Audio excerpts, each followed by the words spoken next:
Hey, what's happening, peeps? This is Carlton Lewis, aka Mellow Melanin, aka Mega Businessman, coming to you live and direct from the Rideshare Assembly Area, the RAA, at Hartsfield Jackson Atlanta International Airport. Big shouts out to you. What's up to my peeps out there, to my subscribers, the Road Warriors. I did this video today, so it's almost been a week, to couple of days, it'll be a week since Uber went public. And I just got through reading this article in the San Francisco Chronicle by, this lady's name is Carolyn Said, and she had some very, very valid points about Uber going public. So what now? What happens with Uber now that the company is public, right? So she had a list and she talked about Uber's biggest challenges. So I got these on the tablet, so I wanted to share these with you guys, and definitely, I want to get your comments. I want to get your thoughts about Uber's biggest challenges, because if you're driving, it affects you. It affects us. All right. So the first one, and this is the biggest one, is making money. The number one challenge that she put down with Uber is making money. And there are only two ways that can happen, right? One is to cut drivers' rates further than that they've been cut already. And that was one of the big things that the Uber strike was about last week, ahead of the IPO, was the rates, the race to the bottom that both Uber and Lyft are doing, dropping the prices low because they make their money on volume. All right. So that was one thing. So they could cut drivers' rates further, or they could raise the passenger rates. So either one of those are going to have consequences in the market share, all right, for the company. So what does that mean? I look at it like this, guys. When I started 5 years ago, the rates were more, and people were willing to pay the rate. You know what I'm saying? People were willing to pay the rate. They were willing. So I know that the company wants to get this money in volume, but what's that going to do to the driver fleet? It's already a high turnover business model for drivers. This turnover is like being a McDonald's employee, seriously, because most people, number one, most people are not really trained properly as far as being a rideshare driver. They're not. They're not. And I can speak for that, speak to that from personal experience.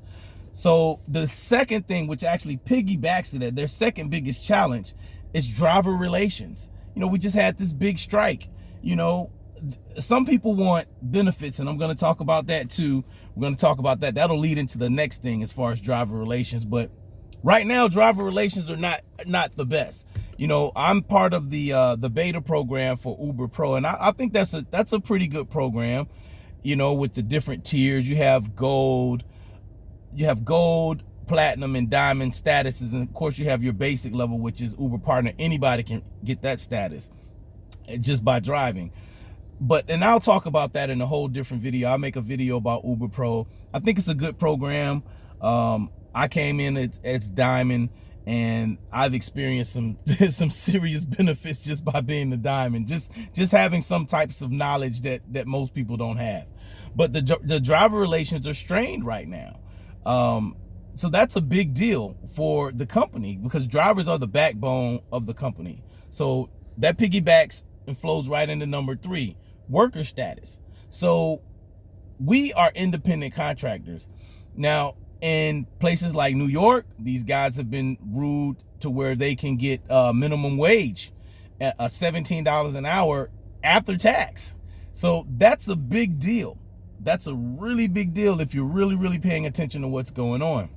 In San Francisco, there's also legislature like that too being discussed, or being litigated right now. As far as that is concerned, being an independent contractor versus an employee, me personally, I want to stay an independent contractor. I like my freedom.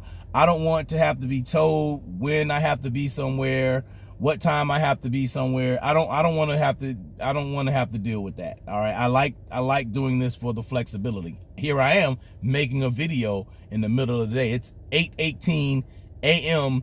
Eastern time, and I'm making a video. I'm not sitting in anybody's cubicle. I'm providing you guys with valuable knowledge. All right. So she also talked about, the fourth thing she talked about was competition. So not only just with Lyft, but there are other companies, anybody that knows how to code an app can basically start a rideshare company, and it's that simple. Now, it may take more, and what she said specifically in the article was that's going to force Uber to offer more driver incentives, startup bonuses and things like that, because anybody can start a rideshare company. Like right now, there are a couple of companies that have reached out to me, and then probably reached out to you too. I'm not going to mention their names, but one's Trip and Vibe. There we go. I mentioned the name. There we go.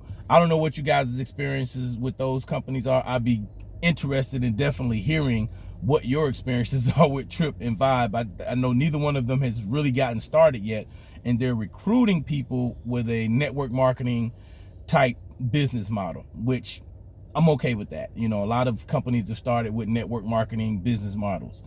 So, but there's competition. There are other people trying to get in on the pie, other people trying to get their piece of the pie, right? So that's an issue. Competition is always an issue. And then number 5, she talked about geographic concentration, and she listed 5 cities that generate 24% of Uber's income. That's pretty significant, especially with the laws changing.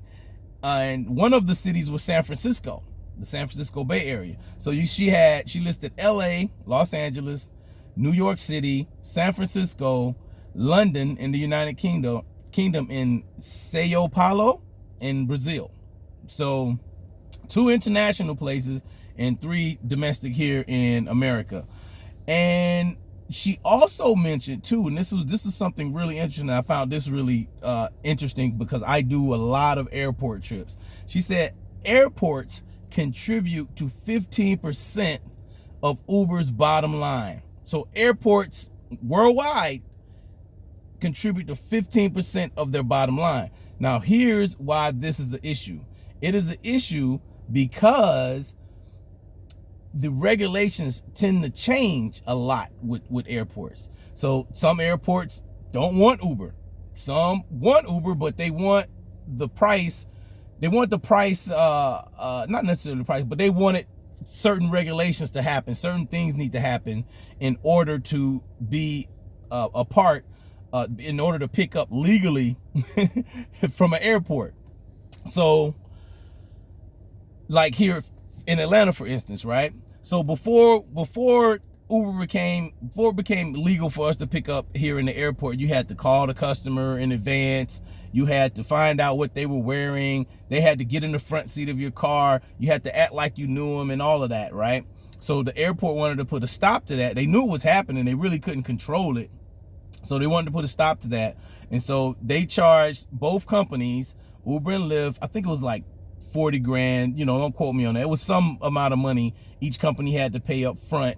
And then they charge these little placards that we have, right? So these little placards, they charge like $2 for each one of those placards or something like that. And you have to have that on your car in order to pick up here. You will get a ticket. I saw a lady getting a ticket last week. And also they charge each rider close to $4 per ride. So I estimated that this is Hartsfield-Jackson Atlanta Airport. This is one of the busiest, if not the busiest airport in the world. So I estimate that we're picking up about 5,000 rides every single day. So that means that the airport is getting residual income. Now they've created little things. They created this ride share area for us, and they have different ride share pickup areas for the passengers. But the airport is probably hitting them for about 20 grand a day. So they're getting their money out of Uber pretty much. So Uber and Lyft on the rideshare front, but those laws could change at any moment.